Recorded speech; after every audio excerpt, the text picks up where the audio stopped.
It was a terrifying battlefield of Kurukshetra. On one side, brave warriors were engaged in combat, and on the other, rivers of blood flowed endlessly. Amidst the cries of the dying, a head without a body watched the entire war. The head bore witness to the great battle of Kurukshetra, and it was none other than that of the mighty warrior Barbarik, a warrior so powerful that he could end the entire war in just 1 minute with his 3 divine arrows. But instead of fighting, why was Barbarik only watching the battle? How did Barbarik become a witness to the Kurukshetra war? Who placed Barbarik's head on the hill? And what were those 3 powerful arrows that Barbarik possessed? In this video, let's explore the complete story of Barbarik.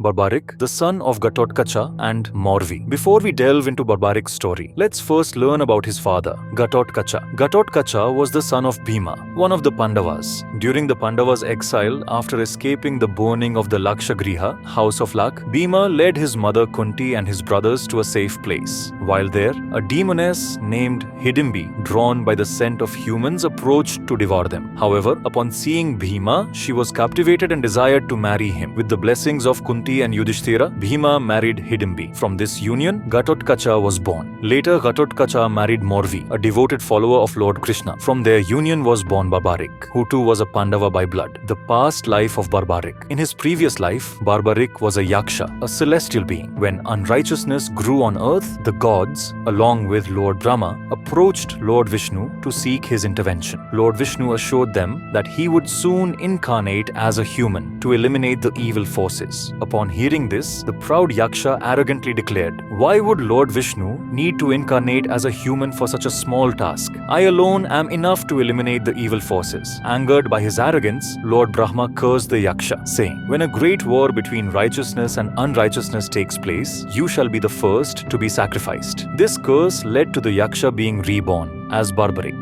It was this fate that resulted in Barbarik's sacrifice before the Kurukshetra war began. Barbarik's childhood and mastery of combat. From a young age, Barbarik exhibited extraordinary prowess in warfare. Under his mother's guidance, he mastered various weapons and combat techniques. Following his mother's advice, Barbarik performed intense penance to please Lord Shiva. In return, Lord Shiva granted him 3 divine arrows. Additionally, Agni, the god of fire, blessed him with a powerful bow, making Barbarik invincible across all 3 worlds. Barbarik always had a strong desire to witness and participate in great battles. As the time for the Kurukshetra war drew near, warriors from across Bharatavarsha chose sides. Given Barbarik's exceptional strength, it was only natural for him to want to participate. However, knowing her son's immense power, his mother instructed him to always fight on the side of the weak. Barbarik vowed to abide by her words. Since the Pandava army was significantly smaller than the Kaurava army, Barbarik decided to fight on behalf of the Pandavas, believing them to be the weaker side. Barbarik's sacrifice. A few days before the war, Lord Krishna gathered several warriors and asked them how long they would take to end the war. Each warrior gave different answers: 20 days, 24 days, 28 days, and so on. But Barbarik declared, "I can end the war in just 1 minute." Astonished, Krishna asked him how this was possible. Barbarik explained the power of his 3 divine arrows. The first arrow identifies the target. The second arrow marks the target. The third arrow destroys the target. To witness this power firsthand, Krishna pointed to a nearby tree and asked Barbarik to destroy all the dried leaves on it. Barbarik released the first arrow, which circled the tree and returned to him after identifying every leaf. The second arrow then marked each leaf. Surprisingly, it also marked Krishna's foot, as he had hidden a leaf beneath it. When Barbarik released the third arrow, it destroyed all the marked leaves. However, the arrow hovered around Krishna's foot, waiting to destroy the hidden leaf. Krishna, impressed, moved his foot aside, and the arrow completed its task. Realizing that no one could escape Barbarik's arrows, Krishna understood the consequences of Barbarik's participation in the war.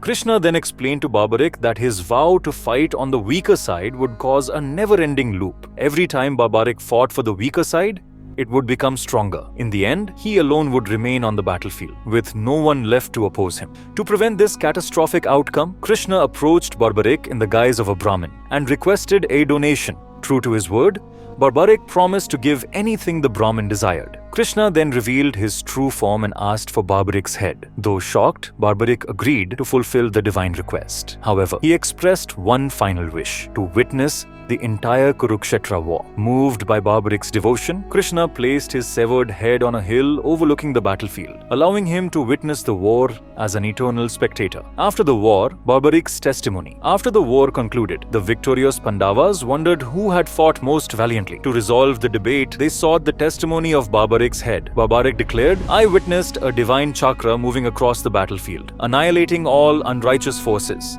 That chakra belonged to none other than Lord Krishna himself. The warriors were merely instruments in his divine play." The Pandavas realized the ultimate truth, that the destruction of evil was solely Lord Krishna's doing. Barbarik's legacy: as Khatu Shyam pleased with Barbarik's sacrifice, Krishna blessed him with a boon. He proclaimed that in the Kali Yuga, Barbarik would be worshipped as Khatu Shyam. It is believed that anyone who remembers Khatu Shyam with devotion will have their troubles resolved. Centuries later, in a small village called Khatu, located 80 kilometers from Jaipur, an astonishing event took place. A cow began showering milk at a particular spot. Curious villagers dug the ground and discovered a divine shaligram in the form of Barbarik's head. Fulfilling Krishna's prophecy, Barbarik was enshrined in the Khatu Shyam temple, built by King Roop Singh Chauhan in 1027 AD. To this day, devotees believe that Khatu Shyam listens to their prayers and fulfills their desires. Every year, millions of devotees visit Khatu Shyamji's temple, seeking his blessings. They believe that the mighty warrior, who once held the power to end the Kurukshetra war in a single minute, now stands as a beacon of hope and faith. For more historical topics like this, hit subscribe.